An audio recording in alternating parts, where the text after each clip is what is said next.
Assalamualaikum warahmatullahi wabarakatuh.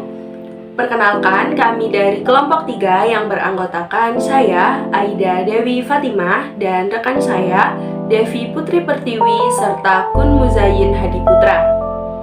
Kami dari kelompok 3 akan memaparkan materi mengenai hakikat penelitian kuantitatif. Selamat menyaksikan. Karakteristik penelitian kuantitatif. Penelitian kuantitatif merupakan jenis penelitian yang memperoleh penemuan-penemuan dengan cara menggunakan prosedur statistik atau cara-cara lain dari kuantifikasi atau pengukuran.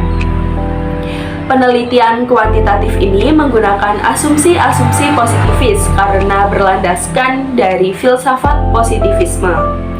Penelitian model kuantitatif ini juga biasa disebut dengan istilah penelitian formal karena hanya berupa angka dan tidak hanya huruf saja yang dituliskan. Karakteristik penelitian kuantitatif ini lebih sering menggunakan data kuantitatif seperti angka, tabel, kemudian grafik yang diangkakan. Karakteristik penelitian kuantitatif ini merupakan beberapa tanda khusus yang hanya dimiliki oleh penelitian kuantitatif dan tidak mungkin dimiliki oleh jenis penelitian yang lain. Menurut Ari Kunto, karakteristik penelitian kuantitatif ada 6, yaitu yang pertama ada kejelasan unsur yang berupa tujuan, pendekatan, subjek, sampel, sumber data, dan segala sesuatu yang rinci yang dipersiapkan sejak awal. Yang kedua yaitu ada langkah penelitian, yaitu segala sesuatu yang direncanakan mulai dari persiapan disusun. Yang ketiga ada hipotesis namun bersifat apabila dirasa perlu. Yang keempat ada desain penelitian. Yang kelima ada pengumpulan data, dan yang terakhir ada analisis. Yang berikutnya yaitu tujuan penelitian kuantitatif. Penelitian kuantitatif ini memiliki tujuan penting dalam melakukan pengukuran yang dinilai sebagai pusat penelitian karena dari hasil pengukuran akan membantu dalam melihat hubungan yang fundamental antara pengamatan empiris dengan hasil data secara kuantitatif. Penelitian kuantitatif ini juga memiliki tujuan lain, yaitu membantu dalam menentukan hubungan antar variabel dalam sebuah populasi, termasuk pula menentukan desain penelitian. Berikutnya, ragam penelitian kuantitatif. Berdasarkan tujuannya, penelitian kuantitatif terbagi atas 3. Yang pertama, penelitian eksplorasi, yaitu penelitian yang ingin menggali sesuatu hal yang baru yang belum banyak diketahui oleh khalayak. Yang kedua, yaitu penelitian pengembangan, yang ditujukan untuk mengkaji atau mengembangkan temuan-temuan penelitian sebelumnya atau teori-teori penelitian yang sudah ada. Dan yang ketiga, penelitian verifikasi, yaitu untuk mengecek kebenaran hasil suatu penelitian terdahulu, apakah hasil penelitian itu benar atau keliru. Berdasarkan tarafnya, penelitian kuantitatif terbagi atas 2. Yang pertama yaitu penelitian kuantitatif deskriptif, yang hanya menggambarkan, menjelaskan bagaimana kondisi, situasi, fenomena, atau berbagai variabel penelitian menurut kajian sebagaimana adanya yang didapat. Dan yang kedua, penelitian kuantitatif eksplanasi, yaitu penelitian yang dilakukan untuk mencari berbagai variabel yang timbul di masyarakat yang menjadi objek penelitian. Untuk pembahasan selanjutnya yaitu tentang topik dan fokus kajian penelitian kuantitatif.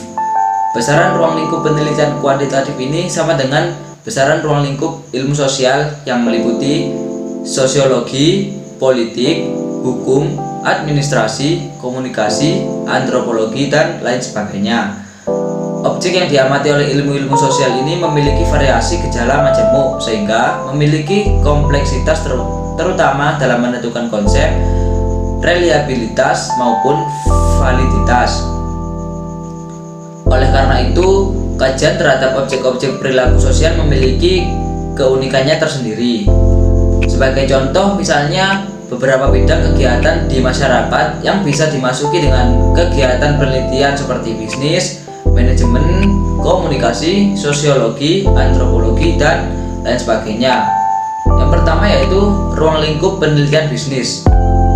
penelitian bisnis ini dapat diartikan sebagai usaha yang bertujuan untuk memperoleh informasi guna memecahkan masalah bisnis atau untuk mengembangkan pengetahuan yang berkaitan dengan bisnis dengan menggunakan metode ilmiah yang logis, runtut, dan dapat direplikasi. Yang kedua yaitu ruang lingkup penelitian manajemen strategi. Contoh topik penelitian manajemen strategi ini antara lain persaingan industri, efisien usaha, dan analisis kesenjangan profil eksternal dan internal perusahaan. Untuk yang ketiga yaitu ruang lingkup penelitian komunikasi.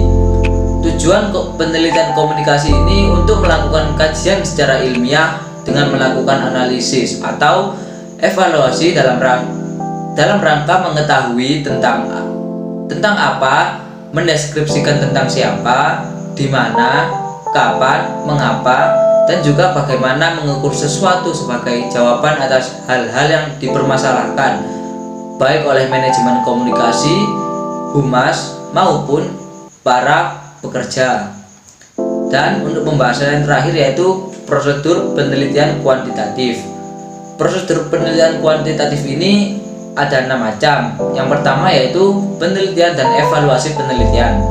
Pada prosedur ini berisi tentang memutuskan pada audiens, struktur laporan, dan penulisan laporan sensitivitas. Yang kedua, identifikasi masalah penelitian. Identifikasi masalah penelitian ini berisi tentang spesifikasi masalah, justifikasi, serta saran keperluan studi untuk audiennya. Kemudian yang ketiga yaitu tinjauan literatur. Tinjauan literatur ini berisi tentang pengklasifikasian sumber-sumber, seleksi sumber-sumber, hingga peringkasan sumber-sumber. Untuk yang keempat yaitu spesifikasi tujuan penelitian. Spesifikasi tujuan penelitian ini berisi tentang untuk identifikasi pernyataan tujuan dan mempersempit pernyataan tujuan untuk pernyataan penelitian atau hipotesis. Kemudian yang kelima, pengumpulan data. Pengumpulan data ini membahas tentang seleksi data untuk studi, perolehan izin, dan juga untuk informasi bersama. Kemudian yang terakhir yaitu analisis dan interpretasi data. Analisis dan interpretasi data ini berfungsi untuk merinci data, representasi data, dan eksplanasi data. Sekian pemaparan materi dari kelompok 3. Mohon maaf apabila ada yang kurang berkenan dan kurang tepat di hati teman-teman sekalian. Kritik dan saran yang membangun sangat kami butuhkan. Terima kasih. Akhir kata, wabillahi taufiq wal hidayah. Wassalamualaikum warahmatullahi wabarakatuh.